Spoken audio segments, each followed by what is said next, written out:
भारत और नेपाल के बीच चल रही तनातनी का असर अब नेपाल जिले से लगते इलाकों में साफ देखा जा सकता है। नेपाल बॉर्डर पर कवरेज के दौरान उत्तराखंड के ब्यूरो चीफ अजीत सिंह राठी ने नेपाल बॉर्डर से लगते कई गांव का दौरा किया।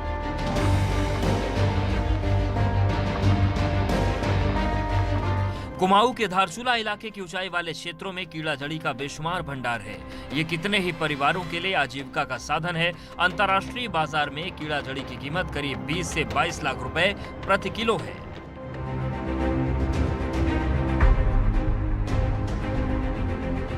नेपाल सीमा पर ऐसे कई गांव हैं जिनका व्यापार भारत और नेपाल के संबंधों में आई खटास की वजह से ठप हो गया है।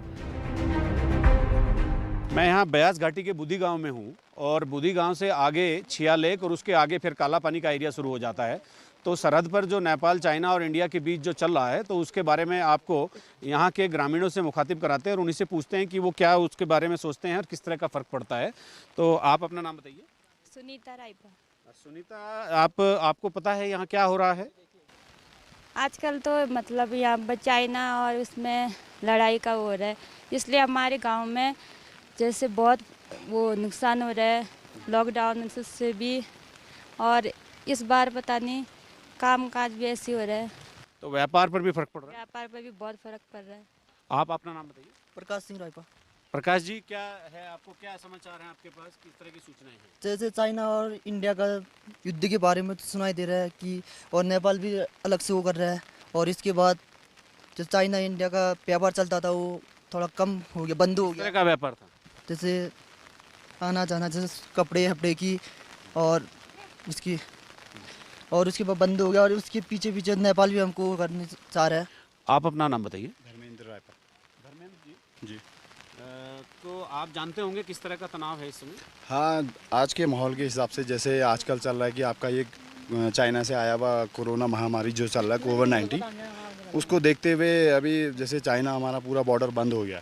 हम लोग यहाँ बुधी गांव के निवासी मतलब है अभी, तो यहाँ हमारा खुद व्यापार चलता था एक्सपोर्ट इंपोर्ट का चाइना में, और मैं खुद तकलाकोट वहाँ व्यापार करता हूँ।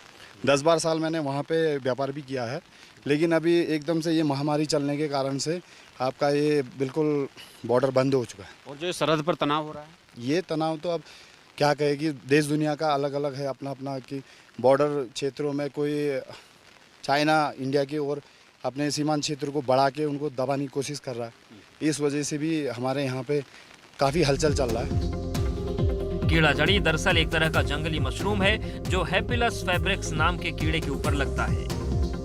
पीले भूरे रंग की इस जड़ी का आधा हिस्सा कीड़ा और आधा हिस्सा जड़ी जैसा नजर आता है, इसीलिए इसे कीड़ा जड़ी कहा जाता है। कीड़ा जड़ी का इस्तेमाल प्राकृतिक स्टेरॉइड की तरह किया जाता है। इसके इसी गुण की वजह से इसे अंतर्राष्ट्रीय बाजार में इसकी तस्करी होती है। मैं और भी कुछ लोगों से आपकी बातें कराता हूँ। सरपंच जी, आप बताइए क्या चल रहा है यहाँ पर?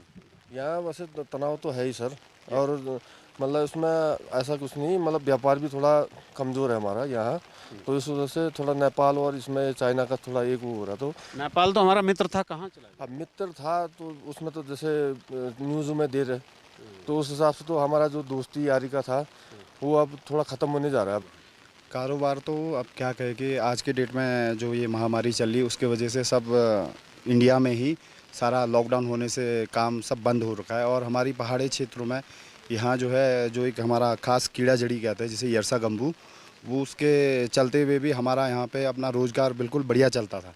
लेकिन अब इस महामारी के कारण से हम कीड़ा जड़ी के लिए भी जा नहीं पा रहे, तो उससे भी हमें बहुत फ़र्क पड़ा है यहाँ के जनता को। सरपंच जी, आप बताइए कि कीड़ा जड़ी यहाँ कहाँ कहाँ पर पाई जाती है? ये हमारे पहाड़ी क्षेत्रों में पाई जाती है सर। कौन सी वैली में? ये बुद्धि। अच्छा, तो इस पे कितने लोग इसके काम में जुड़े हुए थे? इसमें लगभग करीबन 1000, करीबन 400-1000 ऐसी पड़े थे। वो बीन कर लाते थे, फिर कहाँ उसको सेल कहाँ करते थे? सेल जैसे चाइना हो गया, नेपाल हो गया, वहाँ व्यापारी आते। चाइना से कौन खरीदता था उसको? चाइना वाले।